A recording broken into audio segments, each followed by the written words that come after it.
launches are dead. Stop spending all your marketing time building up a product, creating some FOMO around it, launching it at a specific time, and then calling it either a success or a failure.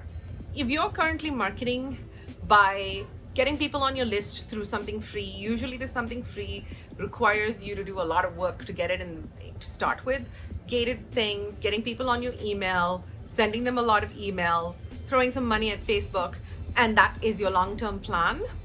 That's probably not going to work. It's not sustainable. Even if it works, it's probably going to work once or twice, and then you're going to have to replace it with something. What you need to do is truly generate demand for your business by consistently putting out quality content, education, and building those relationships. In order to do that, you need an engine. And it is our belief that at this point in time, podcasting is a pretty strong way to do it because there's not as much clutter in that format. And it forms a really great Trojan horse. Almost anyone will come in and be interviewed in the podcast format, which leads to a lot of great relationships. So now you're about to hear from Colleen O'Connell-Campbell. She's a wealth advisor focused on entrepreneurs who are building their business in order to sell it in 5 to 10 years. And she's all about getting them that cash-rich exit. So what she's done, and what we like to call a flywheel, is taking that one podcast property and really focusing on that, building that intellectual property equity in that, and using that as the basis for her pipeline and all of her relationships. Take a look. I actually started out by deciding that I was going to start a podcast. But my first pieces of action was I started to blog, and I started to draft out my thoughts. And then I hired a copywriter to help me smooth that out because, frankly, I had all my clients to look after.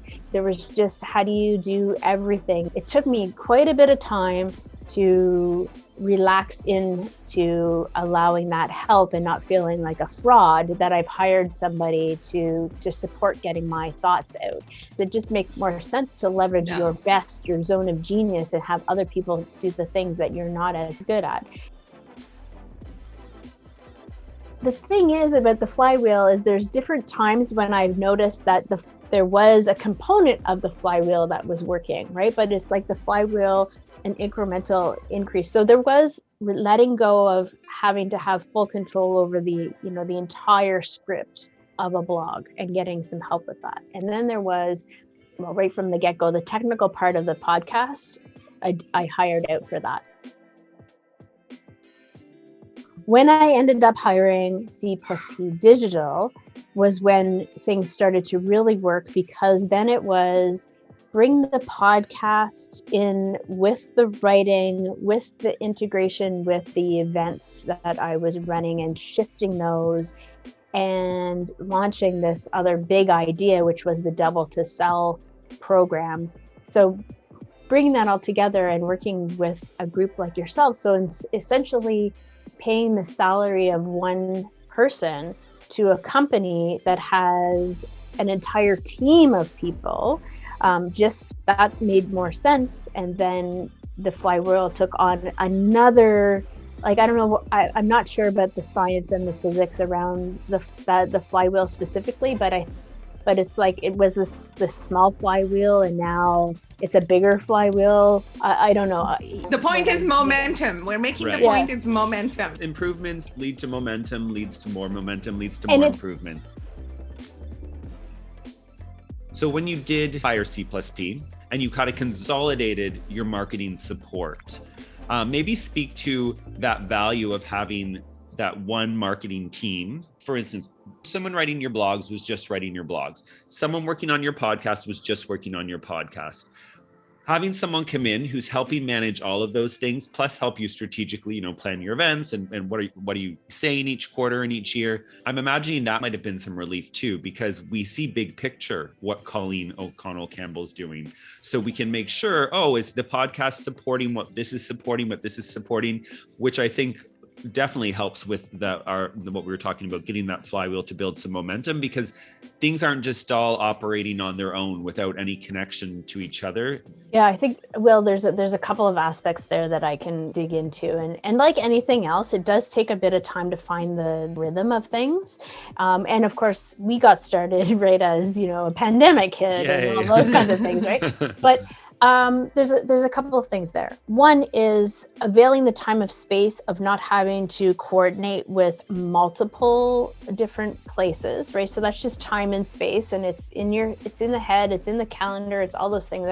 So there's the coordination of the thought, and then there's the up-leveling and the ability to take one thing, for example, the podcast being the anchor piece, and from that anchor piece, actually creating the social posts, the blog material, the themes around the elevated conversations, the email distribution. There's something else that was missing. Anyway, just by virtue of having that all anchored off white papers, what have you.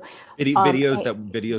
That was it. That's the up-leveling part. So it's also about working with a team that pushes you to take those next steps. Accountability when you are the founder is also important. It's something that I incorporate quite significantly in my elevated conversations. It's not bossy, whatever, but it's like, okay, I decided I was going to do something. And when you have a deadline and you have to report to somebody else, it's always much more likely that it's going to happen when you have that accountability. Right. I have a lot of self-discipline, absolutely, but it is helpful to have that additional layer of accountability.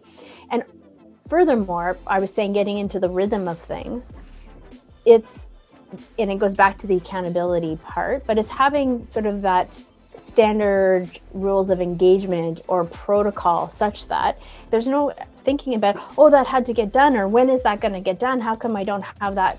We have a regular check-in that can run from 10-15 minutes to maybe an hour, depends on what's going on, but we have that. It's in the calendar each week. And then I also know that on Thursday afternoons lands in my inbox delivery of all the items that are required for the next week. Now there can be other random pieces, but the system is there, and that also relieves the headache. The thing with the blogs were the protocol wasn't there in the same way. We had a loose protocol, and with you guys being part of a bigger and broader system, it's clear. It's A, B, C, D, right? Mm-hmm. And that's what happens when you are working with a professional organization, because in order for you to be able to support more than one other entrepreneur, you have to have internally your own systems of communication and what have you.